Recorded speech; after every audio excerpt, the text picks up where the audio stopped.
So the gospel lesson in the Revised Common Lectionary, I talked about it earlier, there's always a gospel lesson. There's always a psalm, there's always an Old Testament, and there's always a gospel and an epistle. So we just left the epistle out today, just over there. But you can look it up. It's there. There's an epistle lesson for today. But today, the gospel lesson is from John. Now, we've been reading John a lot. This is heavily John, but we've been switching back and forth with Mark's gospel.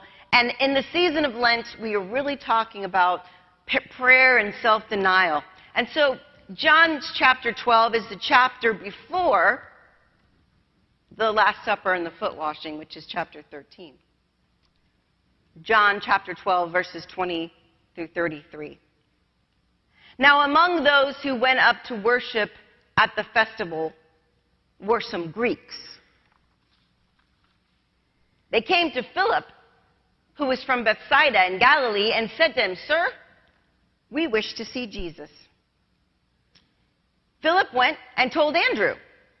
Then Andrew and Philip went and told Jesus. Jesus answered them, "The hour has come for the Son of Man to be glorified. Very truly I tell you, unless a grain of wheat falls into the earth and dies, it remains just a single grain. But if it dies, it bears much fruit. Those who love their life lose it. And those who hate their life in this world will keep it for eternal life. Whoever serves me must follow me. And where I am, there will my servant be also. Whoever serves me, the Father will honor. Now, my soul is troubled. And what should I say? Father, save me from this hour? No. It is for this reason that I have come to this hour.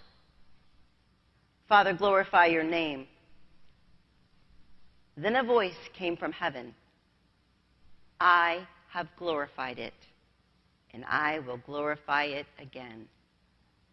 The crowd standing there heard it and said it was thunder. Others said, "An angel has spoken to him." Jesus answered, "This voice has come for your sake, not for mine.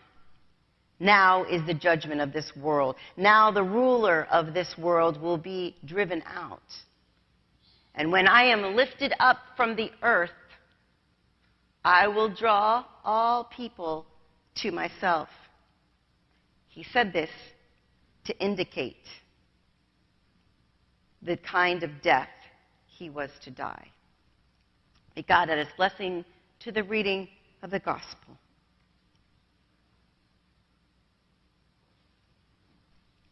So, in this passage here, they play a quick game of telephone. Anybody ever play the game telephone? You know, somebody starts with the message, and you whisper it in the first person's ear, and then that person whispers to the next person, and that person whispers to the next person. This is the way it sounds. There were some Greeks, and they told Philip. Then Philip told Andrew. Then Andrew and Philip told Jesus. And it almost seems like the message got a little messed up because of Jesus' response. Jesus replied, "Which Greeks?" No, that's not what he said. Jesus replied, "Where are they? Let's go meet them." No. Jesus' reply suggested Andrew and Philip and the unnamed Greeks have interrupted Jesus mid-thought because something entirely different. So in the second chapter of John, some of you's favorite verse, the wedding of Cana, where his mother comes up to him and says, "They've run out of wine, Jesus." And he says to her, what does he say to her? "It is not yet my time. The hour has not yet come," depending on the translation. But here in verse 12, 10 chapters later, we see that Jesus says, "Yes, it's time. My hour has come." That's how he replies to these Greeks that want to talk to him. My hour has come. I am here.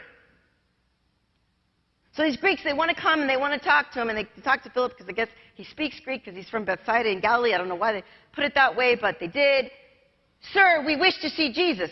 Okay, they wish to see Jesus. They wish to see Jesus. They wish to see Jesus. And they went to him and told him. I don't know what they told him or how they couched it, because his response is weird. The hour has come for the Son of Man to be glorified. Okay, well, good. I think they're here to see that, Jesus, so we'll just bring them in, and we'll watch the glorification. Very truly, I tell you, unless a grain of wheat falls to the earth and dies, it remains just a grain. But if it dies, it bears much fruit. Now, we all know that Jesus taught in parables. But this isn't really a parable. It's more like an example.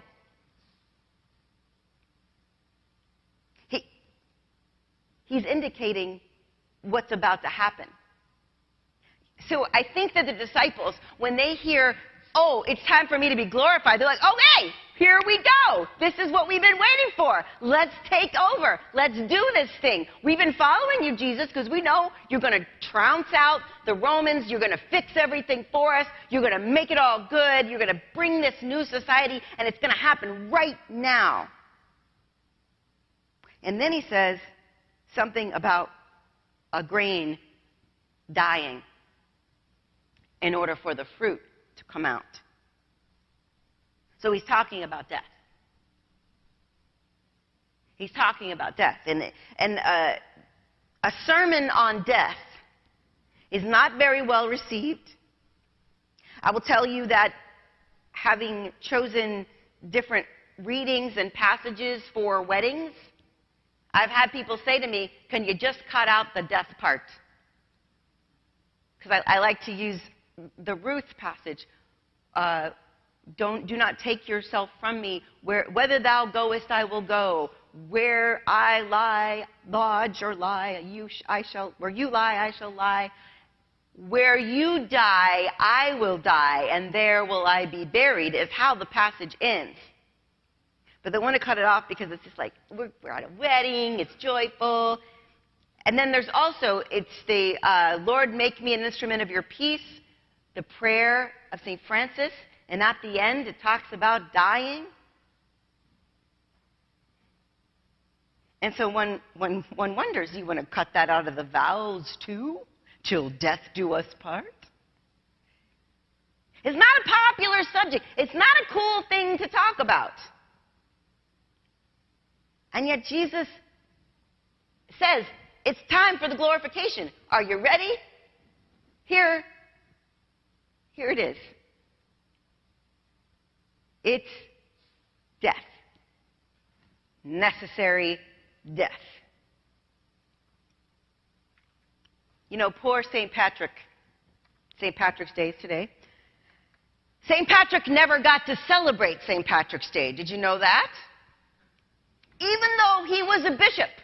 Even though it wasn't like other people where they get venerated after they die. Nobody knows they're special. They knew he was special. But he never got to celebrate St. Patrick's Day. Do you know why? Anybody know why? Anybody raised Catholic and know about canonization of saints? We celebrate March 17th, the day that St. Patrick died. And that is common for many saints. Now, they got too many, so they can't have them on the same day, so they got to move it around a little bit. But it's most common to celebrate a saint on the day of their membership with the heavenly hosts. Right? The day that they are born to their new life above. The day of their death.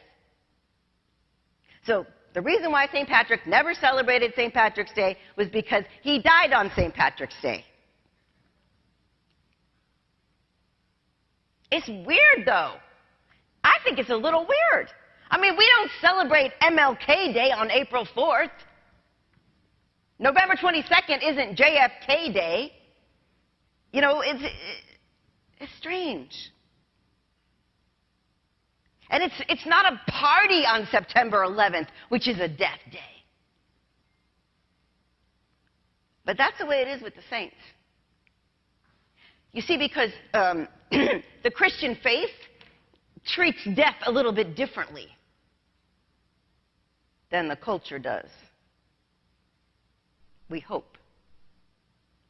The whole idea of celebrating a feast on their death day is because death meant something different to Christians because of, and we're going to celebrate it in a couple weeks, the resurrection. It's just a different perspective on death and dying.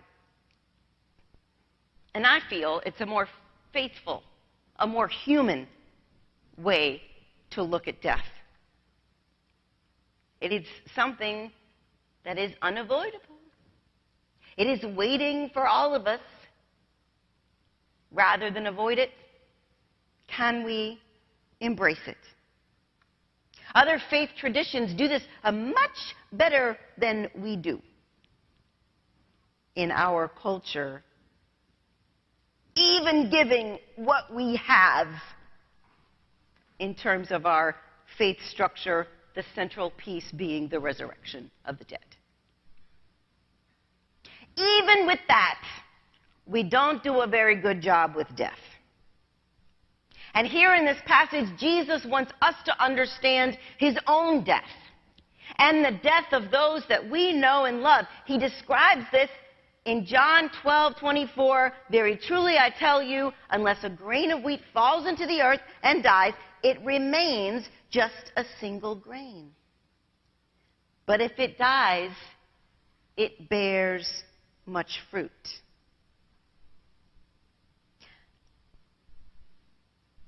There's a reason Jesus says this, because people would have understood this, even though they didn't have time-lapsed video and seeds that they can witness underground. But lucky for you, I have that. And Leo is going to play a video for us.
The seed in the ground, it starts to break down. And the seed starts to notice, oh, man, this stuff I'm breaking down. Afraid. No, don't bury me. Don't put me in the ground. No, I'm breaking down. You need to take care. You take care. The gardener puts the seed in the ground anyway. And the seed can't believe what's happening. Eventually, the seed is just swallowed up by the ground, and these roots are coming out and going into the ground, and then the leaves are sprouting up to the sky to reach the sun.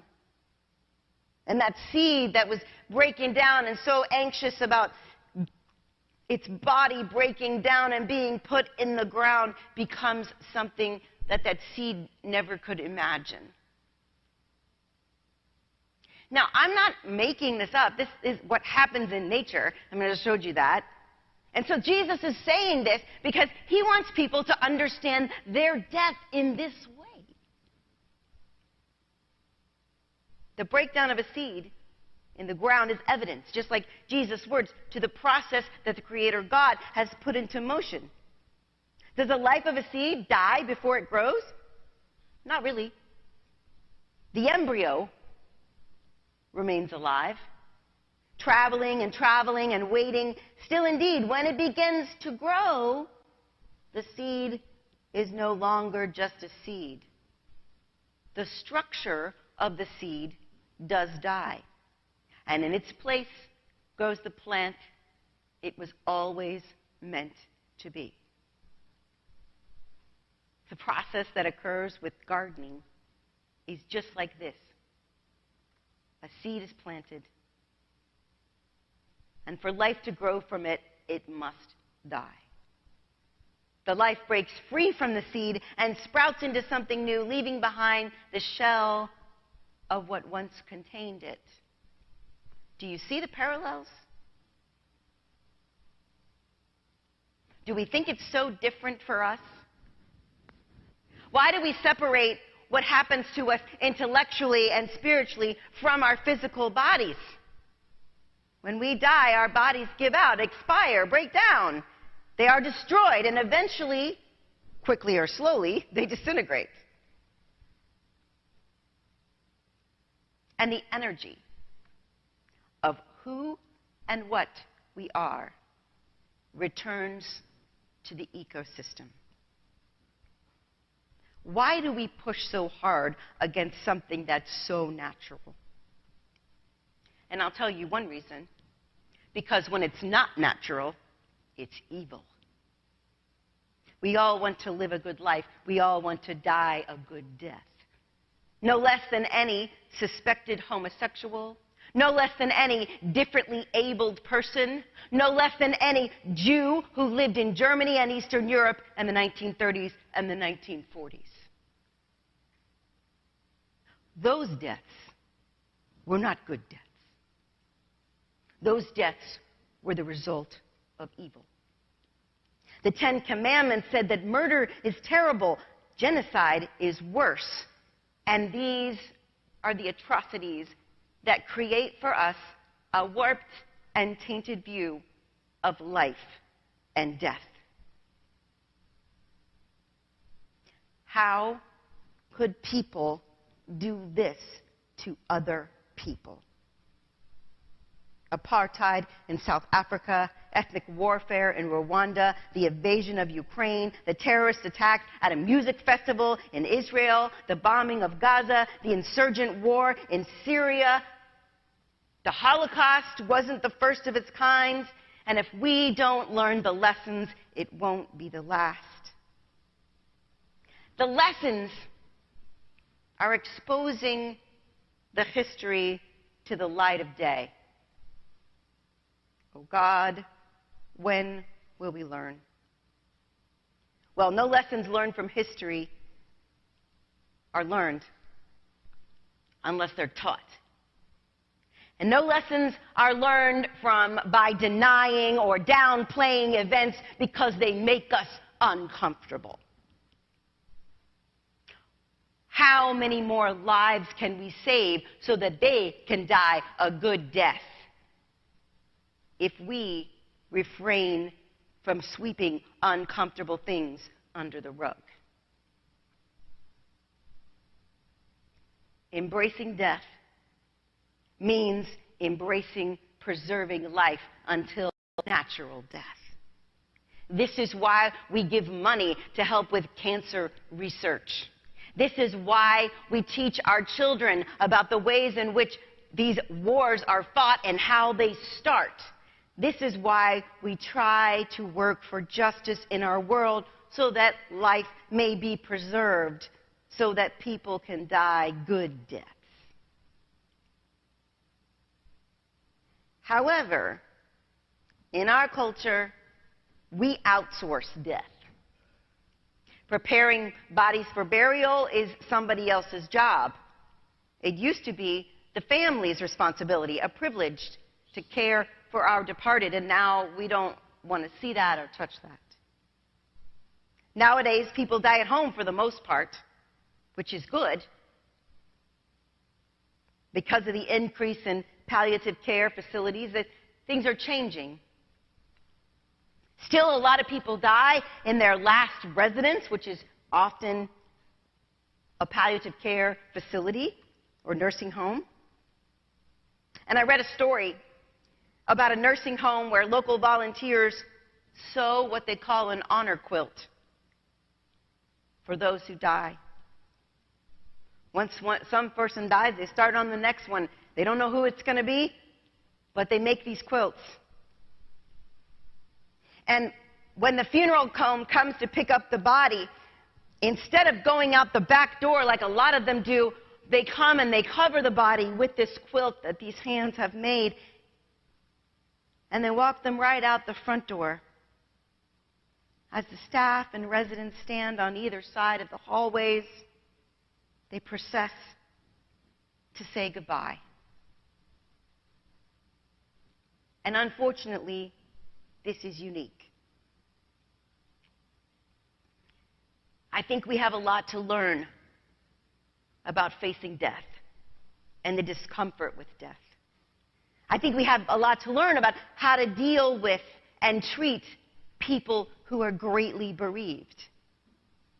A lot of times, we pull away.